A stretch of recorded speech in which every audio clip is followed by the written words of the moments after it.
सत्य, विश्वास आणि वेग म्हणजेच पुणे हेराल्ड। राज्यासह जगभरात फसवणुकीच्या घटनांमध्ये मोठी वाढ झाली आहे। दररोज वेगवेगळ्या भागात चोरटे नागरिकांच्या लाखो रुपयांवर डल्ला मारत आहेत।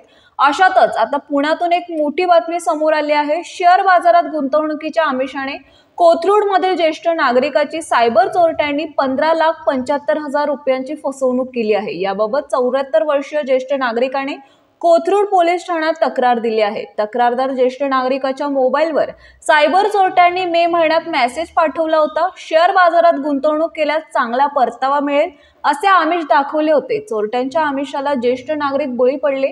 त्यांनी चोरट्यांशी विचारपूस केल्यानंतर बोलण्यातून आणखीनच ज्येष्ठाला विश्वासात घेतले, तसेच गुंतवणूक करण्यास सांगितले। गुंतवणूक केली तेव्हा सुरुवातीला काही रक्कम तक्रारदारांच्या खात्यावर जमा केली। परतावा मिळाल्याचा मेसेज पाठवला, मात्र प्रत्यक्षात परतावा देण्यात आला नाही। परतावा मिळाल्याचे भासवल्याने तक्रारदारांचा विश्वास बसला।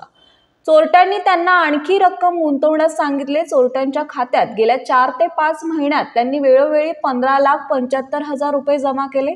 पैसे जमा केल्यानंतर चोरट्यांनी त्यांना परतावा दिला नाही। चोरट्यांनी त्यांचे मोबाईल बंद केले। फसवणूक झाल्याचे लक्षात आल्यानंतर त्यांनी पोलिसांकडे तक्रार दिली।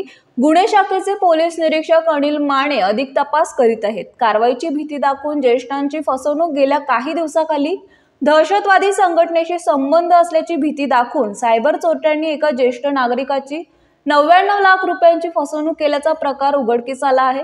या प्रकरणी सायबर चोरट्यांविरुद्ध गुन्हा दाखल करण्यात आला आहे। याबाबत एका ज्येष्ठ नागरिकाने शिवाजीनगर येथील सायबर पोलीस ठाण्यात फिर्याद दिली आहे।